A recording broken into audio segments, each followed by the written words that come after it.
लक्ष्मीच्या पावलांनी या मालिकेच्या आजच्या भागात आपण बघणार आहोत की आता अद्वैतला डिस्चार्ज दिलेला असतो आणि त्यानंतर त्याला कला विचारते की मी तुला एक प्रश्न विचारू का, तर तेव्हा तो होकार देतो. ती म्हणते इतक्या लगेचच माझं ऐकलंस, तर तेव्हा तो म्हणतो नाही म्हटलं तरी तू विचारल्याशिवाय राहणार आहे का, त्यापेक्षा विचार. तर ती म्हणते या आधी तुला कधी असा त्रास झाला होता का, तर तेव्हा तो म्हणतो हो झाला होता. मला लहानपणापासून असा त्रास होतो. एखाद्या नवीन ठिकाणी गेल्यावर किंवा धूळ असल्यावर किंवा जास्त काही थंड खाल्ल्यावर असा त्रास मला होतो. मग तेव्हा कला विचार करते आणि ती म्हणते, "पण रात्री तर यापैकी काहीच घडलं नव्हतं." तर तेव्हा तो हळूच म्हणतो, "मी रात्री आईस्क्रीम खाल्लं होतं." आणि आईस्क्रीम म्हटल्यावर मात्र कला जोरात ओरडते आणि ती म्हणते, "काय? तू रात्री आईस्क्रीम खाल्लं होतं?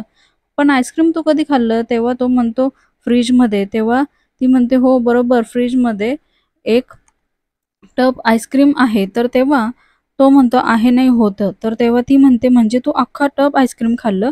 तर तेव्हा तो म्हणतो, "हो." तर ती खूप त्याला ओरडते आणि म्हणते, की "एवढं कोणी खातं का? एक चमचा पण खायला नाही पाहिजे असा त्रास असल्यावर." तर तेव्हा मात्र तो तो तिला हात धरून थांबवतो आणि म्हणतो, की "मला खरं तुला जेन्युइनली थँक यू म्हणायचं आहे, पण तू काही ऐकूनच घेत नाही. आणि राहिला प्रश्न तुझ्या खिचडीचा, तर खरं सांग जर मी ती खिचडी खाल्ली असती तर तू मला इरिटेट नसतं केलं, ऐकवलं नसतं खूप. तर यावर मात्र आता कलाकडे उत्तर देण्यासाठी काहीच नसतं.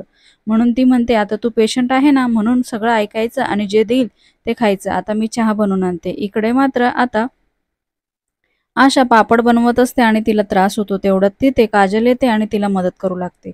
परंतु तिला पापड काय बनवायला जमत नाही आणि आशा तिला राहू दे म्हणते, तरी पण तिला मदत करायची असते आणि तिच्याकडनं पापड काय बनत नाही. त्यामुळे आशा तिला हसते आणि म्हणते, "हा कुठला नकाशा आहे गं, कोल्हापूरचा का?" तर तेव्हा मात्र ती म्हणते, "काय आपल्याला काहीच जमत नाही. कलाताईला तर सगळं जमतं." तर तेव्हा मात्र आशा हसू लागते आणि ती म्हणते, "तू अशी हसवते ना मला, तेच तुला फार छान जमतं." आणि तिला प्रेमाने जवळ घेते. इकडे मात्र कला चहा बनवत असते. तेवढ्यात आबांचा आवाज येतो म्हणून ती किचनमधनं बाहेर येते आणि त्यांचं स्वागत करते आणि प्रवास कसा झाला वगैरे विचारते. तर तेव्हा आबा म्हणतात, "अगदी छान झाला.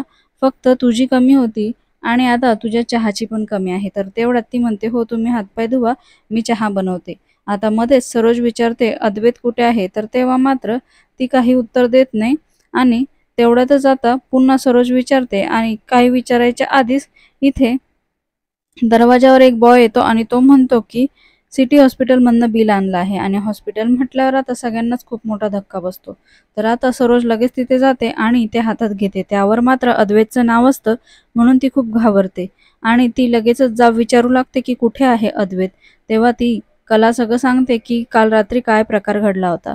तेव्हा मात्र आता सरोज काही न ऐकता तिलाच दोष देते आणि म्हणते, "तू काय स्वतःला शहाणी समजते का गं? तुला कोणी सांगितलं होतं? मला एक फोन का करता आला नाही?" तेव्हा ती आबांना पण म्हणते, "बघितलं ना आबा, यासाठी या मुलीबरोबर मी माझ्या मुलाला सोडत नव्हते आणि आता कोण जेवणात त्याला आईस्क्रीम देतं का?" तर तेव्हा मात्र आबांनाही टेन्शन येतं. तर इकडे ती वरती जाऊ लागते, तर पुन्हा कला तिला अडवते आणि म्हणते, "मॅडम खरंच आता त्याची तब्येत बरी आहे. त्याला रात्री त्रास झाला होता." तर तेव्हा ती अजून चिडते. ती म्हणते, "तू मला शिकवायचं नाही बरं का." आणि त्या दोघींचं बोलणं मात्र आता अद्वैतच्या कानावर पडतं आणि अद्वैतच्या लक्षात येतं, की आई खाली आलेली आहे.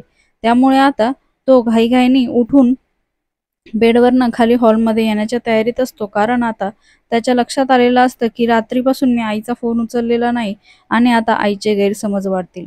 असं म्हणून तो घाईघाईने हॉलमध्ये येतो. तेवढ्यात मात्र सरोज वरती निघालेलीच असते आणि अद्वैत मात्र तिथे येतो आणि अद्वैत बघतो, की सरोज पुन्हा कलाला ओरडत असते.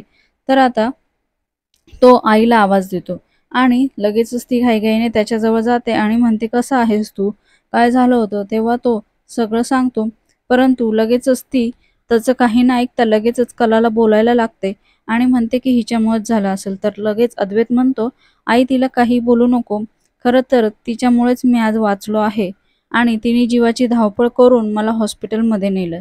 हे ऐकून मात्र सोहम आणि आबांना खूप बरं वाटतं. मात्र बाकीच्यांना मात्र अजिबातच आवडत नाही, की कलाचं पुन्हा घरामध्ये कौतुक होते आणि सरोजलाही खूप मोठा धक्का बसतो, की आपला मुलगा आपल्या विरोधात जाऊन त्या मुलीची बाजू घेतो आहे. परंतु आता सगळ्या गोष्टींकडे ती लक्ष देत नाही आणि पुन्हा त्याच्या तब्येतीची चौकशी करते आणि "तुला बरं वाटतंय ना?" असं सगळं विचारू लागते. तर तेव्हा अद्वैत म्हणतो, "हो, मी बरा आहे." त्यानंतर आबा म्हणतात, "शाब्बास सुनबाई, असंच आपल्या नवऱ्याच्या पाठीशी नेहमी उभी राहा आणि असाच छान सुखाचा संसार करा." असं म्हणून आता सर्वजण आपापल्या रूममध्ये जातात. त्यानंतर मात्र आता अद्वैत आपल्या रूममध्ये विचार करू लागतो आणि त्याला सगळ्या काल घडलेल्या गोष्टी आठवतात आणि तो मनाशी म्हणतो की खरं तर मी खरेचा विचारच केला नाही की तिला पण पैशाची गरज पडू शकते. तिलाही कधी कोणासमोर हात पसरवायची वेळ येईल. तेवढ्यात मात्र त्याची आई तिथे येते आणि कप ठेवते आणि त्याला असं वाटतं की तीच आली म्हणून तो तिला आवाज देत होतो. तेव्हा आई चिडते आणि म्हणते, "काय त्या मुलीची फारच सवय झाली वाटतं." तर तेवढ्यात तो नकार देतो आणि मागोमाग लगेच कला येते चहा घेऊन. तर ती चहाचं सांगते तर तेव्हा त्याची आई म्हणते, "काही गरज नाही, मी कॉफी आणली ना, तो तीच पिल." तर तेव्हा ती म्हणते, "पण त्याला चहाने बरं वाटेल म्हणून आणलं होतं." परंतु त्याचं काही न ऐकून घेता त्याची आई तिला तिथून जायला लावते आणि इकडे मात्र ती त्याला रागाने खुणवते की आता तू कॉफी पी. तर तेव्हा मात्र अद्वैत कॉफी पितो, परंतु कॉफी प्यायच्या आधी तो मॅनेजरला फोन लावतो आणि बँकेच्या मॅनेजरांना म्हणतो की माझ्या फॅमिलीसाठी मला अकाउंट खोलायचं आहे, तुम्ही घरी येऊ शकता का? तेव्हा तो होकार देतो, पण तो म्हणतो, "मी उद्या येतो सर, आज थोडं ऑफिसमध्ये ऑडिट चालू आहे." त्यानंतर इकडे नैना रूममध्ये बसलेली असते आणि मोबाईलवरती बघते की मिस आणि मिसेसचा ब्युटी कॉन्टेस्ट आहे कोल्हापूरचा. तर तेव्हा मात्र हे बघून तिला खूप आनंद होतो आणि तिला स्वतःच्या सुंदरतेचा तर आधीच गर्व असतो. त्यामुळे ती विचार करते की यात मीच जिंकणार आणि त्यानंतर अचानक तिच्या फोनवर सौरभचा फोन येतो आणि ती खूप इरिटेट होऊन फोन उचलते आणि त्यानंतर बोलते की "काय झालं?" तर तेव्हा तो म्हणतो, "तू माझे फोन का घेत नाही? इतक्या दिवसानंतर आपण बोलतो आहे." तर तेव्हा ती म्हणते, "अरे, मी आता इथे सासरी आहे ना." तर तो म्हणतो, "मग पहिल्यासारखं मला लाडांनीच आवाज दे." तर तेव्हा ती नकार देते आणि तो म्हणतो, "काय झालं? तू तुझ्या नवऱ्याला डिव्होर्स देऊन येणार होती ना?" तर ती म्हणते, "हो, देईल, पण आताच लग्न झालं आहे ना." तेव्हा तो म्हणतो, "लवकर ये, मला तुझ्याशिवाय करमत नाही आणि लवकर आपल्याला लग्न करायचंय आणि तू फक्त त्याच्याशी बदला घेण्यासाठी लग्न केलं ना?" तर असं म्हणून ती होकार देते आणि घाईघाईत फोन ठेवते. तर इकडे मात्र ती मनाशी विचार करते, ह्याला लवकरच कटवावं लागणार आहे, पण सध्या ह्याचा विषय जाऊ दे, मला इथे पार्टिसिपेट करायचं आहे. दुसरीकडे पुन्हा कुरिअरवाला येतो आणि तो कलाच्या नावाने आवाज देतो. तर मात्र रजनी म्हणते, की "काय आलं आहे बघ कला." तर कला ते पार्सल घेते आणि रजनी म्हणते, "काय आहे गं?" तेव्हा ती सांगू लागते, की "यामध्ये इनेलर आहे. काल जो प्रकार घडला तो यापुढे घडू नये म्हणून मी प्रत्येक रूममध्ये हे ठेवणार आहे." तर तेव्हा रजनी म्हणते, "ठीक आहे, 2 मला पण दे.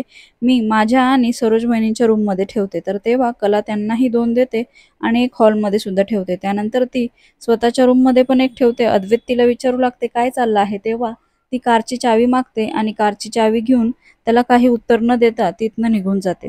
आणि तेवढ्यात मात्र आता तो विचार करतो, पण हिला का चावी लागते? हिला तर कार चालवता पण येत नाही. म्हणून तो लगेचच तिच्या मागे-मागे जातो. आणि इकडे आता कारमध्ये पण ती इन्हेलर ठेवते. तेव्हा तो म्हणतो, "मी काय तुला आजारी वगैरे वाटतो का? सगळीकडे काय इन्हेलर ठेवत फिरते?" तेव्हा ती म्हणते, की "हो, पुन्हा तुझ्यामुळे मला काही त्रास व्हायला नको म्हणून ठेवते." असं म्हणून ती निघून जाते. मात्र आता अद्वैतचं मन दुखावलं जातं. इकडे आता ब्युटी कॉन्टेस्टचं कुरिअर बघून मात्र ती विचारात पडते, की नयनाताई अशी का वागते आहे? अशा अवस्थेत ती यात पार्टिसिपेट कसं करू शकते? ती विसरली आहे का ती प्रेग्नंट आहे म्हणून? मालिकेच्या पुढील अपडेटसाठी चॅनल